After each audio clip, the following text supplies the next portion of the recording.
Alright everyone, we're back here. I had Murdoch helping me film, so we're going to show you up close a little better what's going on. When you're replacing a cord end, and this is my female end, it got shorted out and we're not getting good contact. So we have to cut this end off, and these wire cutters, pair of needle nose pliers, screwdriver, and a new end is all you need. Now these new ends are about $3 at Menards. You can order them on Amazon. I'll see if I can find a link for you. You have to open this part up to be able to access the prongs that it's going to hook to. And I have found, in general, it's easier to just remove those prongs, and don't lose your little set screw here. That can be a bugger to find. So I just push the screwdriver in the end to pop that out. This is just your housing. These are your important parts. So black goes to the copper. Any other colors you might have, sometimes it's white, sometimes it's red, will go to the silver, and green is your ground. So these can slide right out and make it easier to put onto the set screws. This is the tricky part of the filming, is being able to show this stuff up close. But generally the screws do face out, so you do want to remember that. That makes it easier for putting them on. And I don't know why sometimes they're facing the wrong way. So see, that comes right out. And so let's show you how this goes. This is running my electric fence for my cows and my water heaters. And I think what happened is we unplug it a lot during the daytime. I think water got in there and snow. So of course you want to make sure that your plug is unplugged first at the source. And the only way to do this is to cut it. And you're going to need a utility knife to cut the insulation some. So see, I'm just going to slice that off.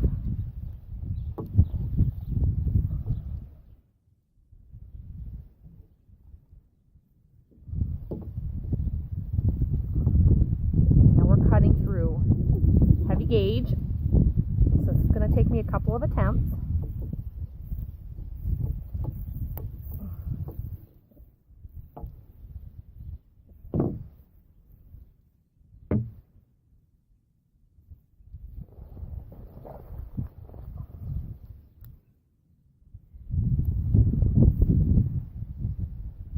Good farmer wife, always have a knife.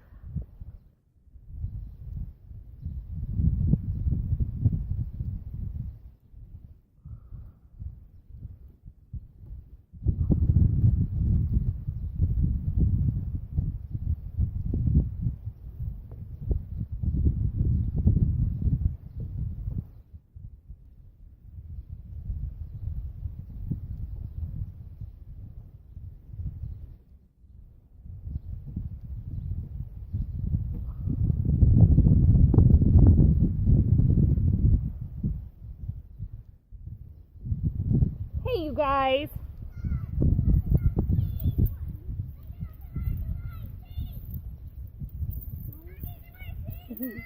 all right, your boots are on the right feet. Yeah, all by yourself. I didn't have. You should just ask me if you put them on right feet. And she got a bite. Excellent. What's the matter, Bethany? Oh my gosh, what? Huh? What? That's baby rhubarb, don't. Oh yeah, that's what. Oh, what's that? This is a cord and Mommy's fixing it. Oh, you cut out a rhubarb? No, the rhubarb doesn't grow during the winter, honey.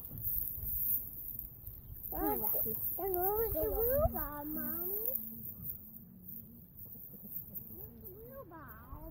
The rhubarb is underground, honey. And in our freezer, too.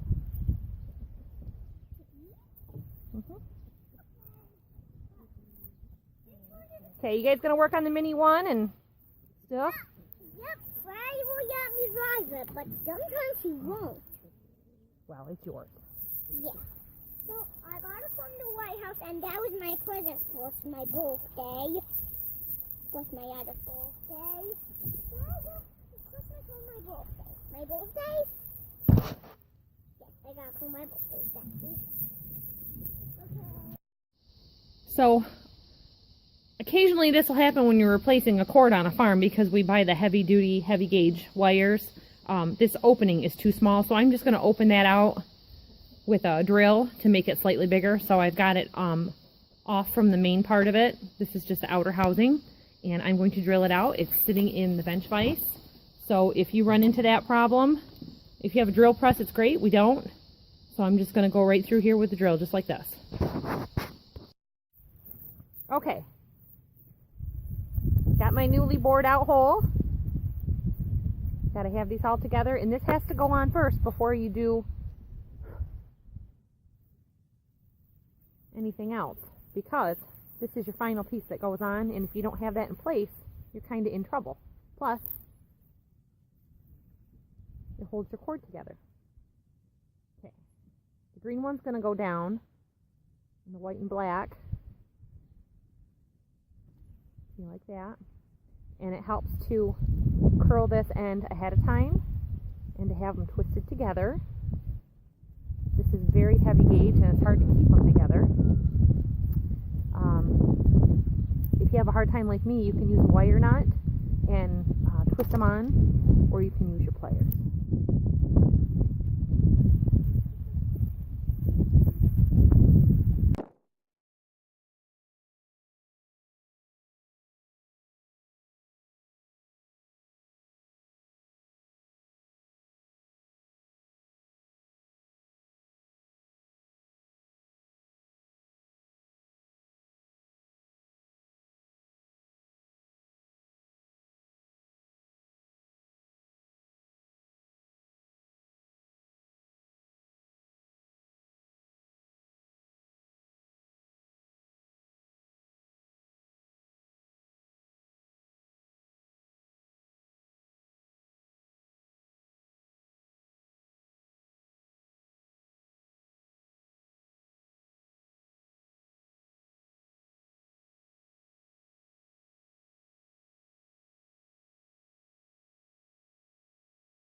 Alright everyone, so this is how you fix your broken extension cord.